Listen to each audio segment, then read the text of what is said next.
Y del Hijo y del Espíritu Santo. Señor Dios, Padre bueno, danos la fuerza de tu Espíritu Santo para ser fieles a nuestro bautismo. Concédenos ser testigos de tu amor en nuestras familias, en nuestra sociedad, en nuestro ambiente, para que viviendo en el mundo llevemos la gracia del Evangelio a todos los ámbitos de nuestra vida. Ayúdanos a ser generosos con nuestros hermanos. Santa María de Guadalupe, Reina de México, alcánzanos la gracia de la valentía y de la coherencia con nuestra fe.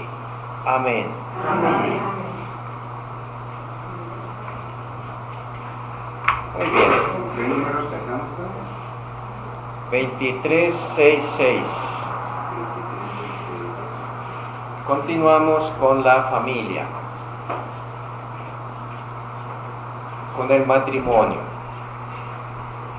Como el matrimonio, la unión del hombre y la mujer en matrimonio, pues tiene esta dimensión sexual. Por eso, al tratar del sexto mandamiento, el catecismo incluye al matrimonio y a la relación entre los esposos, precisamente para hacernos ver el sexo como algo puro, limpio y que ayuda al crecimiento de los esposos. Ahora vamos a ver la fecundidad del matrimonio.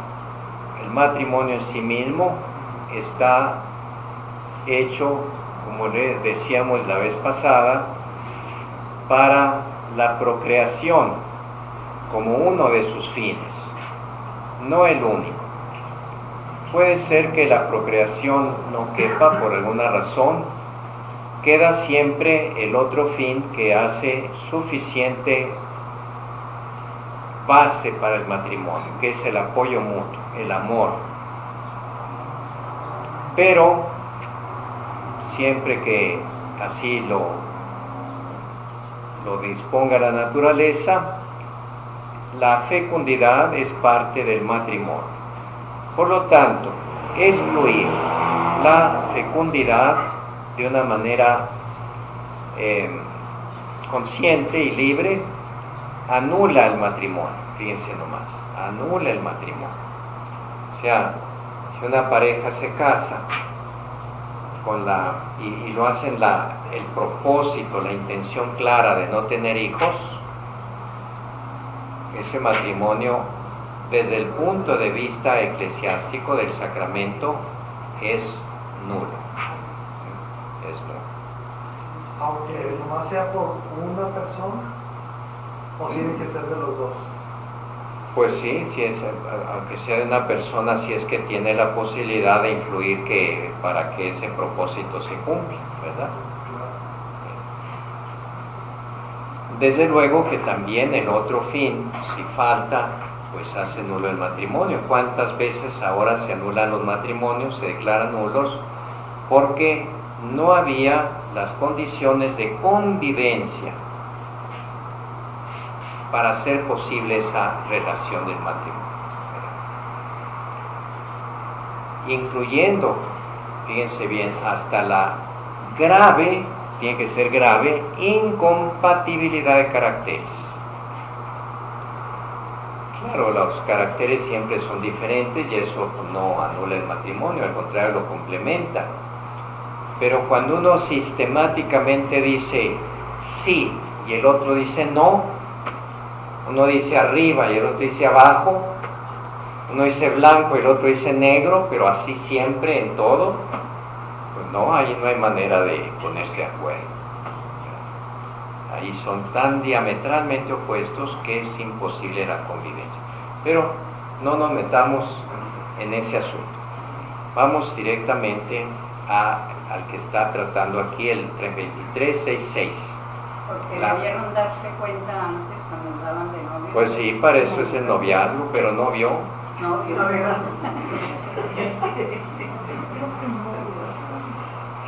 La fecundidad es un don, un fin del matrimonio, pues el amor conyugal tiende naturalmente a ser fecundo, como es el amor de Dios. Dios nos creó precisamente porque el amor de Dios es fecundo. El amor, dice un principio de la filosofía escolástica, que es expansivo por sí mismo. Tiende a derramarse, a crecer, a desparramarse. Obviamente no se puede querer quedar enquistado. Pues si eso es el amor nuestro, ¿qué será el amor de Dios? El amor de Dios tiende a crecer, a desbordarse, y de ese desbordamiento nacimos nosotros los seres humanos. Porque Dios dijo, ¿cómo tanta felicidad que nos amemos las tres divinas personas? Tenemos que involucrar a alguien más en este amor que nos hace infinitamente felices. Y por eso nos creó. No porque Él necesitara, sino para compartir ese amor con nosotros. Pues así es el amor conyugal. Y fíjense cómo allí, precisamente cuando es una relación justa, correcta, los hijos vienen como fruto del amor y no de chiripa. Válgame Dios, ya otro hijo o ya un hijo. No, eso está dentro de los planes mismos de la naturaleza, aunque no necesariamente como resultado de cada unión sexual, obviamente, ¿no? Pero en general sí tiene que ser esa relación sexual orientada a la procreación, porque en sí misma, por naturaleza, lo es. El niño, dice aquí, no viene de fuera a añadirse al amor mutuo de los esposos. ¿Y este qué hace aquí?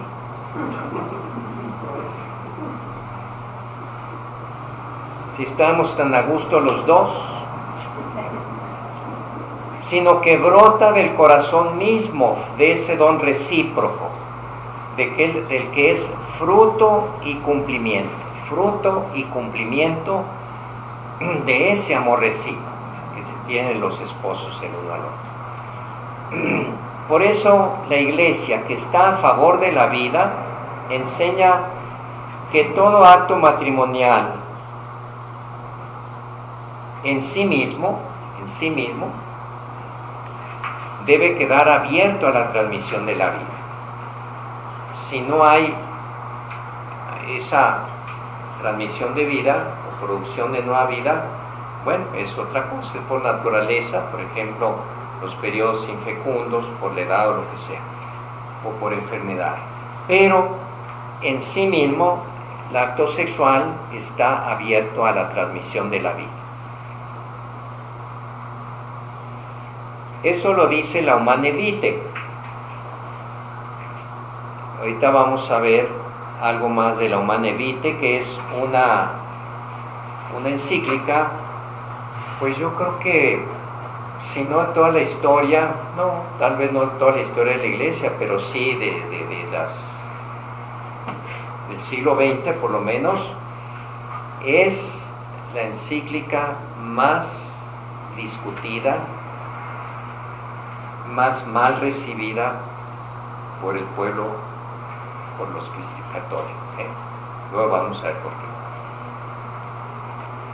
Esta doctrina, muchas veces expuesta por el magisterio de la Iglesia, está fundada sobre la inseparable conexión que Dios ha querido y que el hombre no puede romper por propia iniciativa entre los dos significados del acto conyugal, el cual está orientado a la unión de los esposos, al cariño que se tienen y al significado procreador.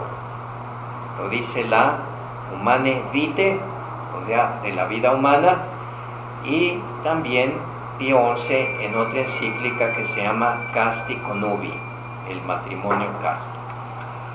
Llamados a dar vida, los esposos participan del poder creador y de la paternidad de Dios. Habíamos visto eso, cómo Dios creó al hombre y a la mujer, pero dijo, ahora sí ustedes adelante, sigan creando más y más gente. Como dice el Génesis, creced y multiplicaos, o crezcan y multiplíquense. Llenen, pueblen la tierra, trabajen la tierra.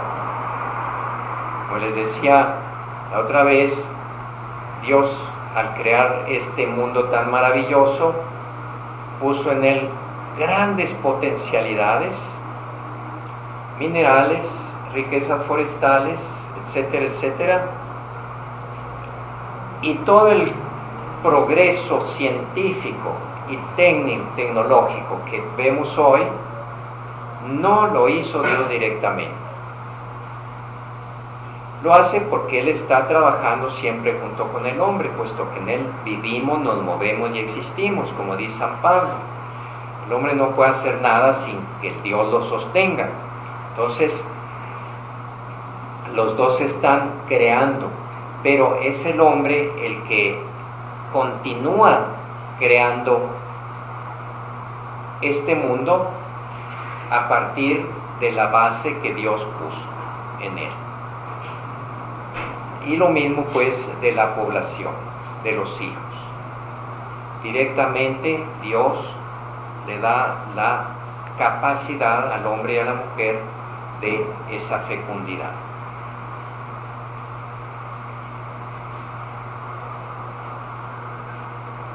En el deber de transmitir la vida humana y de educarla, ¿verdad? Porque no trata nada más de tener hijos y echarlos al arroyo o a la calle a ver qué hacen. Educarla, que han de considerar como su misión propia. La misión propia de los esposos, saben que son cooperadores de Dios Creador, pero Dios Creador por amor. O sea, Dios es Creador por amor, y en cierta manera son sus intérpretes. Por ello cumplirán su tarea con responsabilidad humana y cristiana. Un aspecto particular de esta responsabilidad se refiere a la regulación de la procreación. Por razones, fíjense bien, justificadas, no por egoísmo, no por planes egoístas, los esposos pueden querer espaciar los nacimientos de sus hijos, tienen todo el derecho, nadie se va a meter ahí. Queremos tener tantos hijos, queremos tener tiempo entre uno y otro para poder criarlos bien, etc. Todo eso entra dentro de la capacidad o de los derechos que tiene la pareja.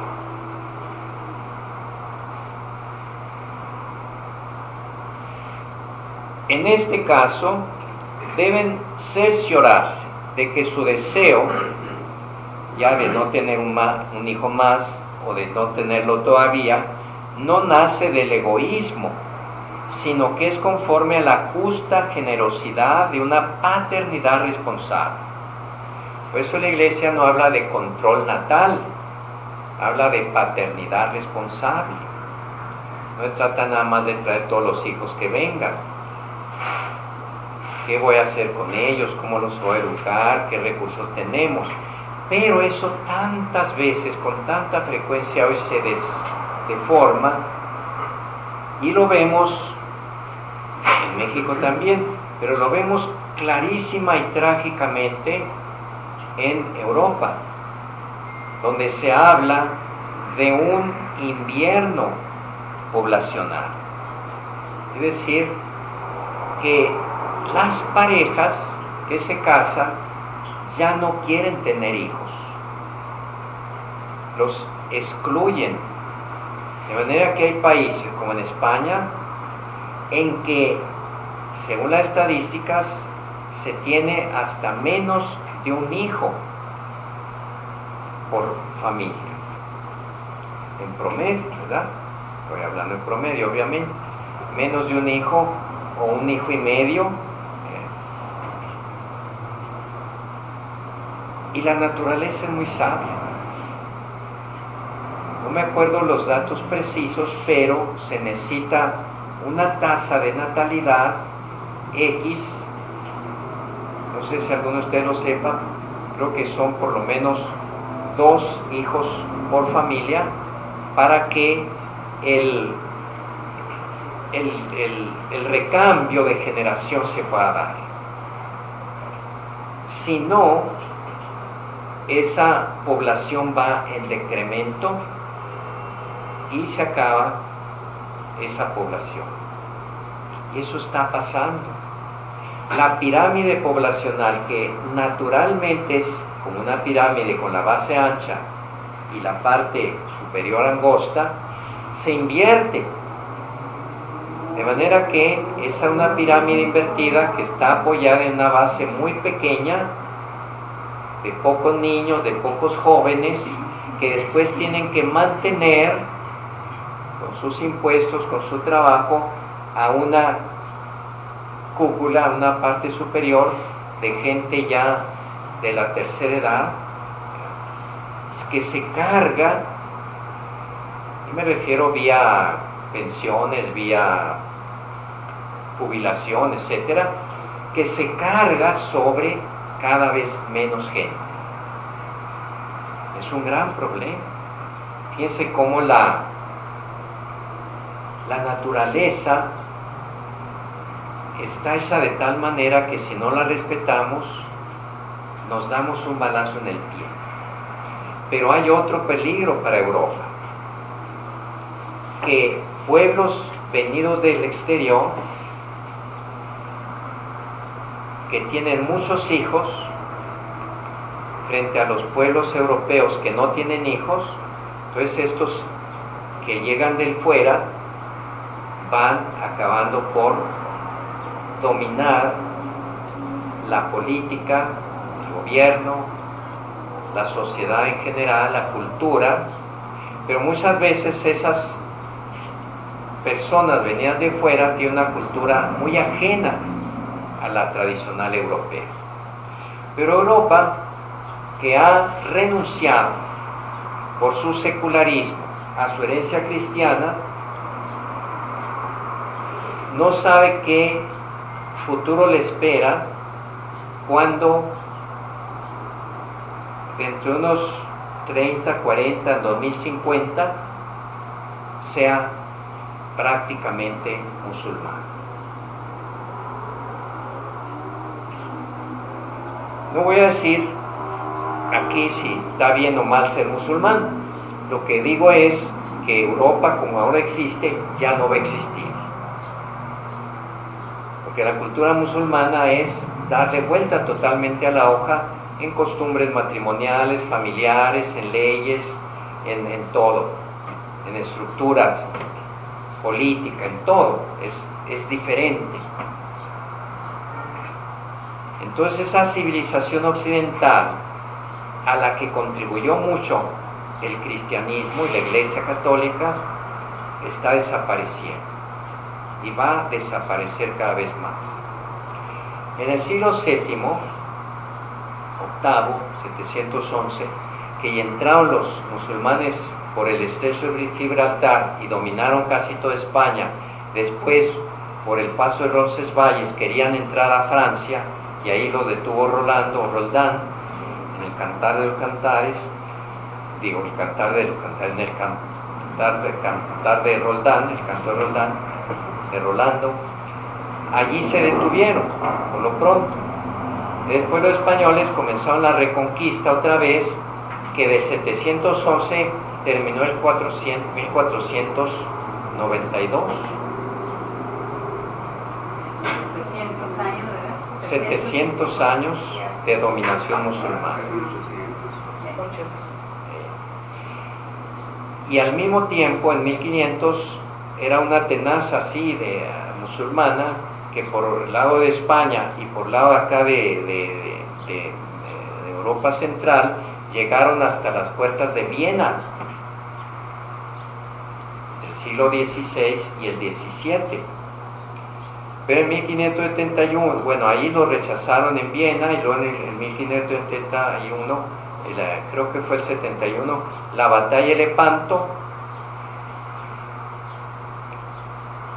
que quebrantó el poderío naval turco y se detuvo de momento esa voluntad conquistadora del Islam que había desde el principio, del tiempo de Mahoma, conquistado toda Arabia, todo el Medio Oriente, todo el norte de África, llegó hasta Asia, hasta la India y hasta Indonesia, entró en China, o sea, un vasto imperio. Entonces, su gran platillo favorito era Europa, pero de momento se detuvo la conquista. Se conquistó España, pero España se reconquistó otra vez, y ya no entraron acá por otro lado a Europa. Sí dominaron Grecia un tiempo, pero no pasaron de ahí. Bien, pues eso que en ese tiempo no lograron, ahora lo están logrando, y no por las armas, sino por los petrodólares y por la complacencia de una sociedad que está renunciando a sus propias raíces cristianas. Ahí el gran problema ético que se plantea es hasta qué punto se puede o no se puede prohibir la inmigración. Bueno, pues habría que ver qué costo tiene eso. En una ocasión un obispo del sur de Italia dijo, sí, hay que admitir inmigrantes, porque los necesitamos, ya no hay quien haga los trabajos, sobre todo serviles. Pero ya que necesitamos que vengan trabajadores, pues hay que abrirle las puertas de Italia a trabajadores, a familias cristianas, que vienen de Filipinas o que vienen de América Latina. No, olvídense, se le vino el mundo encima. Las críticas le cayeron encima, casi tuvo que pedir perdón de haber dicho esa barbaridad. En fin, es un problema abierto. Yo no lo voy aquí a poner punto final, seguirá. Lo que sí hay que tener en cuenta es que poco a poco los musulmanes están conquistando Europa, no por la fuerza de las armas, sino por la inmigración principalmente.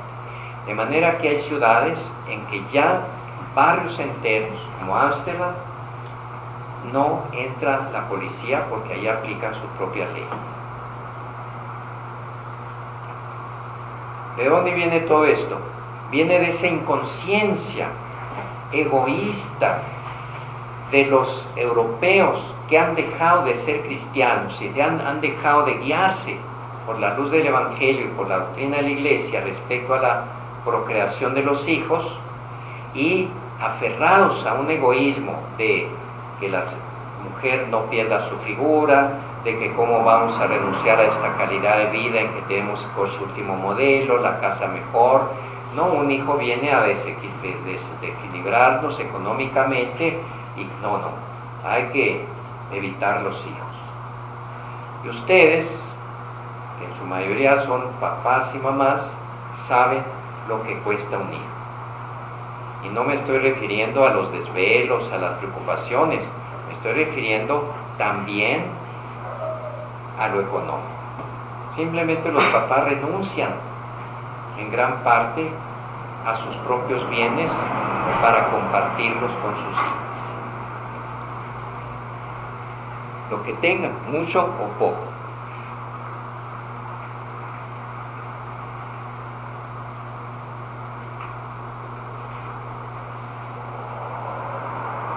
Dice, entonces pues hablábamos de que la Iglesia sí acepta que una familia tenga los hijos que quiera tener, los padres. No es cierto, o no sé si era cierto antes, que decía no, todos los hijos que vengan.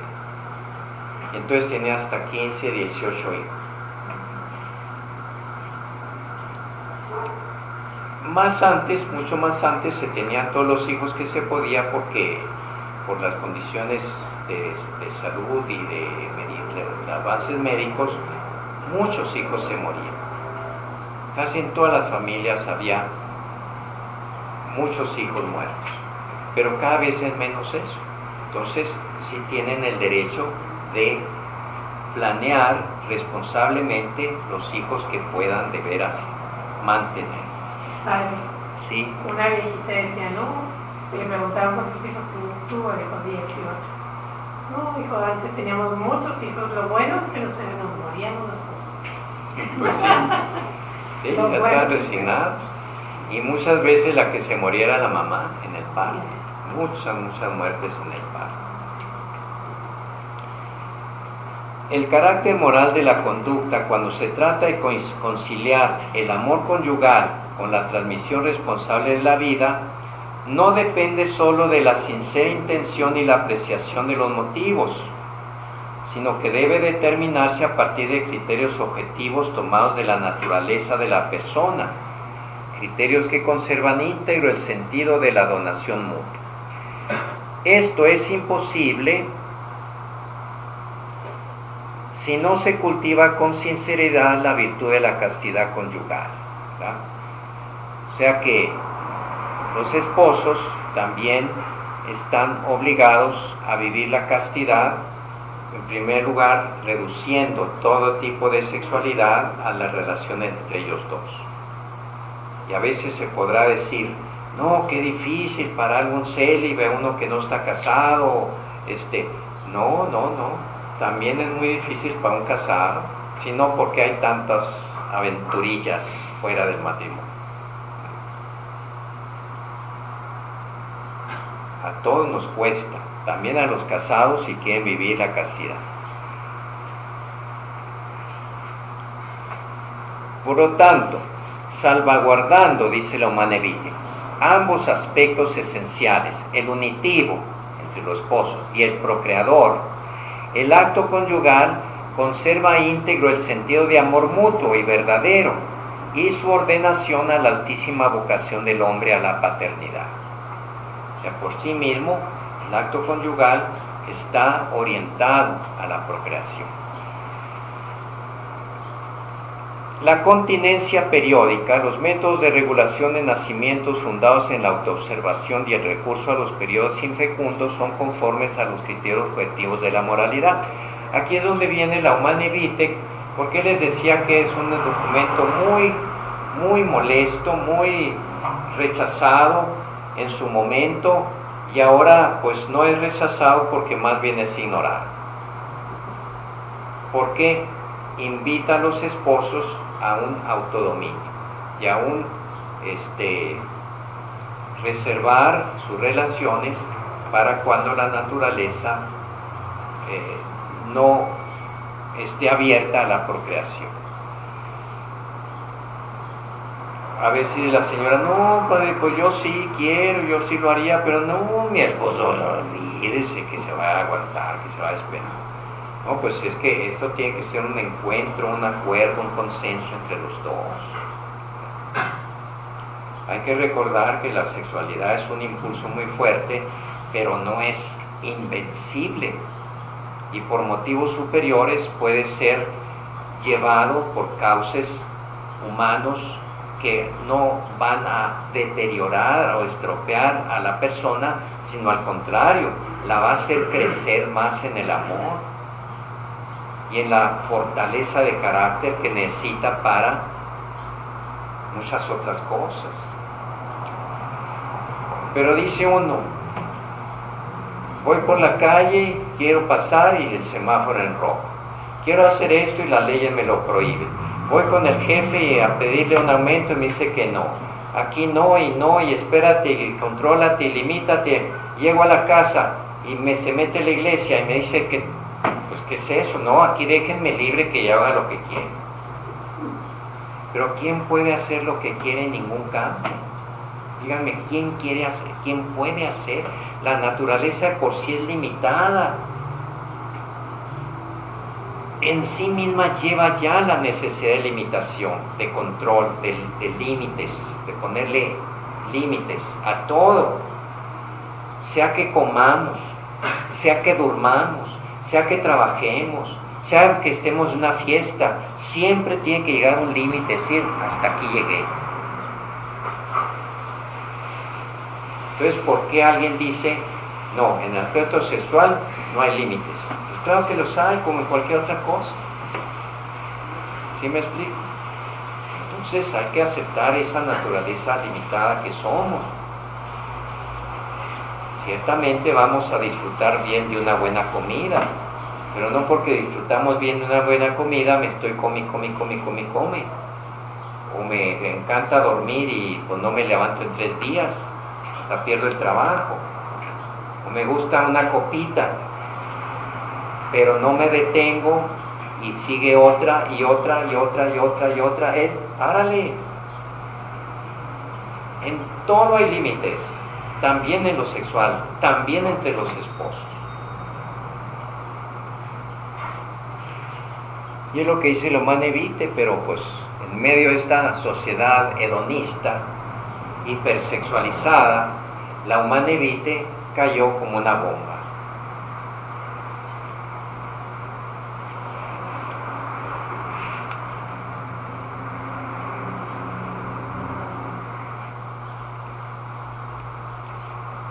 El Estado, dice, es responsable del bienestar de los ciudadanos.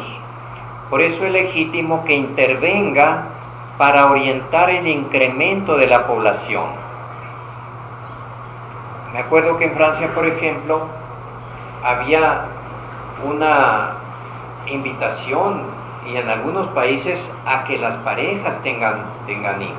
En Australia actualmente se les premia con ventajas muy grandes para la mamá que tiene hijos. Por ejemplo, ¿aquí cuántos meses dan cuando tiene un hijo la empleada? 3 meses. ¿1 mes? ¿2 meses? 3. 3 meses. 40 días antes. No, allá en 1 año entero, para que se dedique a criar bien al bebé. Y muchas otras ventajas. Por eso, en Francia, por eso decían que llegaban los africanos, o llegan, no sé si todavía, y a veces tienen hasta 5 hijos. Sí. Porque el papá ya casi ni siquiera tiene que trabajar, porque les dan tantas facilidades, tantos premios por tener un hijo y el otro, que con 5 hijos ya viven sin trabajar. Y luego si tienen 2 esposas, o 3, o 4, como a veces se permite a algunos musulmanes. 4 hijos con cada una. Para ponerle el nombre, padre. Para ponerle el nombre. ¿Verdad? Qué difícil. Hay que ponerle el número.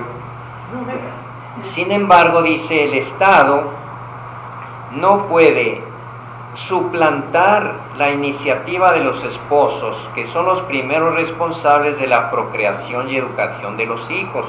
El gran drama es el gran ejemplo de China, que tenía la política de un hijo por familia. Un hijo por familia. Duró muchos años esta política, que causó estragos terribles. Porque si una mujer se embarazaba otra vez, la obligaba el Estado, la obligaba a abortar. Y dentro de una sociedad machista y sobre todo campesina, donde el hijo varón es más apreciado porque es el que va a heredar el rancho o va a trabajar en la parcela, etcétera, pues si viene niña, ahora con las técnicas de detección del sexo antes del nacimiento, abortan a las niñas. En China y en la India, la mayor parte de los abortos es contra las niñas. Todas estas defensoras del feminismo y de la ideología del género deberían irse allá a defender a las mujeres. La mujer es la principal víctima del aborto en esas culturas. Y después, en otras culturas, aunque ya nació, es la principal víctima de la terrible plaga del machismo. Como les decía, de esa práctica espantosa que es la circuncisión femenina en las sociedades musulmanas y tribales en algunos lugares de África. En África, ¿verdad? En África, sí. Entonces, sí, allá está una modelo muy famosa, no me acuerdo el nombre porque es un nombre de Somalia. ¿Eh? Warris, Así se llama. sí, con W, Warris. Que por azares del destino finalmente, después de haber sufrido todo eso, llegó a Inglaterra, y era muy linda y la comenzaba a contratar, llegó a ser modelo famosísima en todo el mundo y se dedicó a hacer conciencia del terrible flagelo que es la circuncisión femenina. Mucho lograría, pero ¿quién puede de un día a otro cambiar una cultura ancestral? Bien, pero volviendo a China, ahora ya se permite otro hijo. ¿Por qué? Porque iban el aborto dirigido principalmente a las niñas. Y otra vez volvemos a la sabiduría de la naturaleza. La naturaleza, ustedes saben, equilibra muy bien la población femenina y la masculina. Pues ahí van así un poquito así, tal vez sea un poco más de mujeres, un poquito más de hombres, a no ser que una circunstancia externa acabe con una de las dos partes. Por ejemplo, en tiempo de guerra, pues los hombres se mueren más y hagan muchas más mujeres, sobre todo antes. Pero en China, ¿qué pasaba? Habiendo matado y matado sistemáticamente a las niñas por el aborto, en los pueblos no había más que niños y jóvenes, y a la hora de casarse, pues voltean para todos lados y ¿dónde están las chamacas? ¿Dónde están las muchachas? Por eso estamos llenos de chinos por todos lados, de restaurantes chinos, que vienen a poner restaurantes, pero vienen a buscar muchachas. No sé eso, pero sí fue un problema muy grave el no encontrar muchachas para casarse, porque ya las habían matado a todas. Por el gobierno que obligaba a tener un hijo y por la familia que prefería que fuera varón. Y si venía una niña, pácatela. Si venía otra, pácatela. Hasta que nacía el niño. ¿Cuántas niñas mataron antes de que llegara el niño?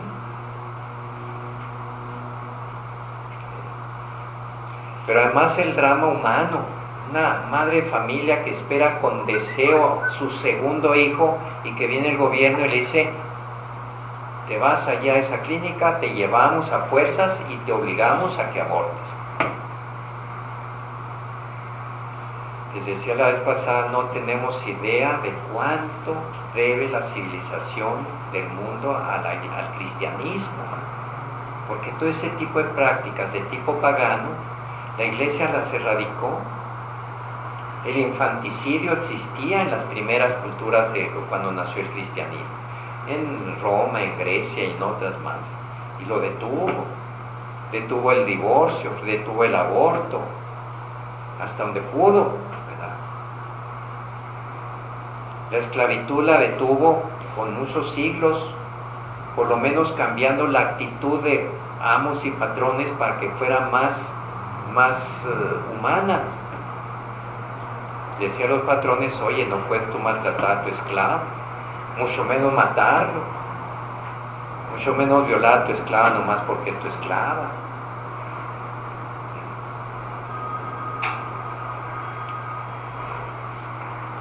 La Sagrada Escritura y la práctica tradicional de la Iglesia ven en las familias numerosas como un signo de la bendición divina y de la generosidad de los padres. Desde luego que no se trata de ponerle número a eso de numerosas, ¿verdad? No se trata de que sea 10, 20 o 8, 10, 8, 5, no. Simplemente no reducir la natalidad por razones egoístas. En la Biblia es grande el sufrimiento de los esposos que se descubren estériles. Abraham pregunta a Dios, ¿qué me vas a dar si me voy sin hijos? Y Raquel dice a su marido Jacob, Raquel no podía tener hijos, mientras que Lía, la hermana y la otra esposa, tenía muchos. Dame hijos si no me muero. Y es que para aquellas culturas, en un mundo tan despoblado, el tener hijos era urgente. Y no solo por el amor a los hijos, era necesaria la continuidad de la prole, de la familia, de la población.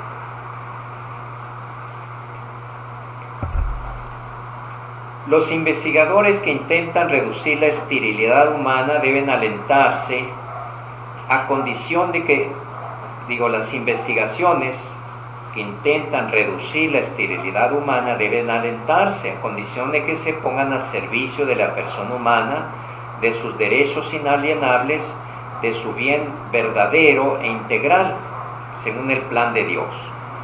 O sea, las técnicas que provocan una disociación de la paternidad por intervención de una persona extraña a los cónyuges, lo que se llama la maternidad heteróloga, o sea, o los vientres de alquiler, pues es algo que no checa, no entra dentro de la perspectiva cristiana. ¿No se acuerdan de ese caso que pasó hace poco? Porque se aprovechan de muchachitas pobres, de los países ricos, las parejas ricas, van a la India, a Filipinas, a América Latina y contratan, le pagan a una muchacha para que quede fecundada con el esperma del marido de la otra, de la esposa. Y eso pasó con un australiano y la mujer, ¿de dónde era? No sé si era de Rumania, por ahí de Europa Central. Y resultó que uno de los niños nació Down y los papás ya no lo quisieron. Ah, no, ese sí que no lo quiero, yo pagué por un niño sano. No estamos en un mundo salvaje. Por eso, ¿cómo extrañarnos ahora que ese tipo de inhumanidad se salte al poco respeto a la vida humana que se tiene en México hacia el prójimo a través de narcotráfico, a través de asaltos, a través de asesinatos? Estamos en el mismo plan. Cuando se dan estadísticas, por ejemplo en México, de cuántos muertos por violencia ha habido en lo que va del año, ¿a qué se refieren? Pues a los asesinados. Pero habría que añadir a esas estadísticas a los abortados. ¿Que ustedes creen que van a añadir así por sistemáticamente a las cifras de muertos por violencia también a los abortados? Ni de lejos. Eso no entran en las estadísticas y son mucho más. Si nos espantamos, si nos estremecemos por los muertos que hay, como ahora los periodistas en lo que va del año, ¿cuántos son? Como 100 y pico, ¿no? El último es uno en Guadalajara y otro en Culiacán. Entonces, a todos esos hay que poner los muertos por el aborto. Pero el aborto ya es legal, por ejemplo, en la Ciudad de México. O sea, ¿quién va a pensar que haya esos muertos de periodistas, muertos de balaceras, legalmente muertos. Están fuera de la ley, obviamente. Entran dentro del concepto de crimen, de asesinato, de homicidio. Pero hay unos homicidios que no entran dentro de lo ilegal, sino que son legales. Entonces, ¿por qué nos espantamos de que la cosa esté así? Si tenemos una mirada ética tan selectiva de que esto es malo, pero esto no. ¿De qué depende de mi criterio voluble? Que al bien le digo bien y al mal le digo mal, pero a este otro mal le digo bien.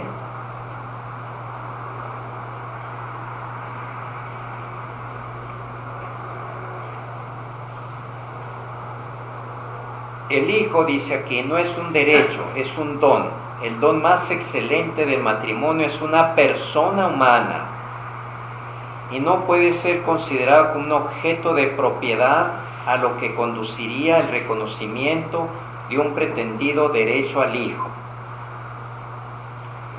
A este respecto, solo el hijo posee verdaderos derechos: el ser el fruto del acto específico del amor conyugal de sus padres, y tiene también el derecho de ser respetado como persona desde el momento de su concepción.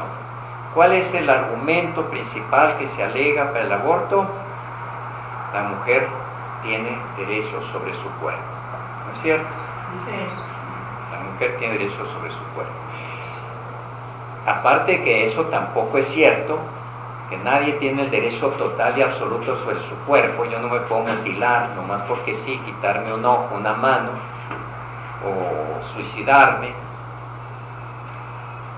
mucho menos con alguien que lleva en su cuerpo, pero que no es su cuerpo, que es una vida independiente, diferente, dependiente de sus cuidados, pero independiente porque es otra vida.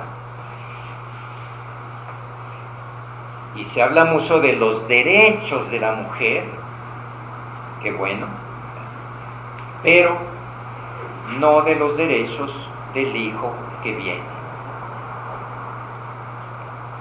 El Evangelio enseña que la esterilidad física no es un mal absoluto.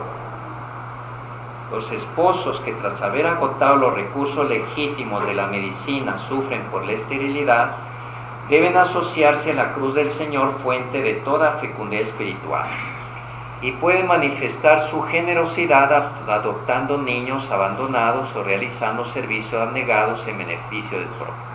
¿Qué sociedad tan extraña? Por una parte se echan hijos así nomás alá y se van, y por otra parte otros quieren tener hijos y no los pueden tener. Y unos que los pueden tener, los abortan. Pues, ¿en qué mundo estamos? Que me gustaría recordar un caso de cuando en mi tierra, una familia de Pachín, era soldado, se dedicaba a tomar caballos en general, y Nati, su esposa Nati Ardiles, y él era Pachín Rodríguez Lares. Bueno, tuvieron como 10 hijos y todos estudiaron. Y estamos en el pueblo y todos salieron, me acuerdo Luis, estudió el tecnológico, ingeniero, y dos maestros, y otro contador de educación física, un zapador, y la mayor, Pati, que era mi compañera de la primaria, le decíamos la Mocover, Pati, y resulta que llegó a jovencita, y llegó un ingeniero mayor del ejército y se casó con ella. Y se fue a México y ese ingeniero llegó a tener una constructora. Bueno, entonces, recuerdo tener a don Alfredo con el campanero aquí de la catedral. Entonces, tuvo como 8 hijos y todos estudiaron, y él vivía en la villa. Qué hombre tan feliz cuando recordaba a sus hijos, ¿verdad? Así me decía esto. Bueno, y recuerdo casos de personas así como posibilidad de que tuvieron un hijo y no estudió. Uno, me acuerdo, mi amigo X, que su hijo terminó siendo el gerente y doctor, terminó como guardia de seguridad de este chico. Entonces, ¿cómo está eso? Díselo. O sea, ahí está la bendición de Dios, ¿verdad? Pero además es un hecho que cuando por razones no de la voluntad, ¿no? Porque a veces no así resulta y no hay ni modo de... Pero que una familia numerosa, los hijos se crían con mucha más generosidad de unos con otros y hacia la gente en general, más capaces de sacrificio porque sacrifican unos por otros, menos exigentes, puesto que hay lo que hay para todos, ¿verdad? ¿Cuántas veces a los menores, como yo, mi familia, pues me tocaba usar los pantalones de todos mis hermanos? ¿Y a poco iba yo a protestar por eso?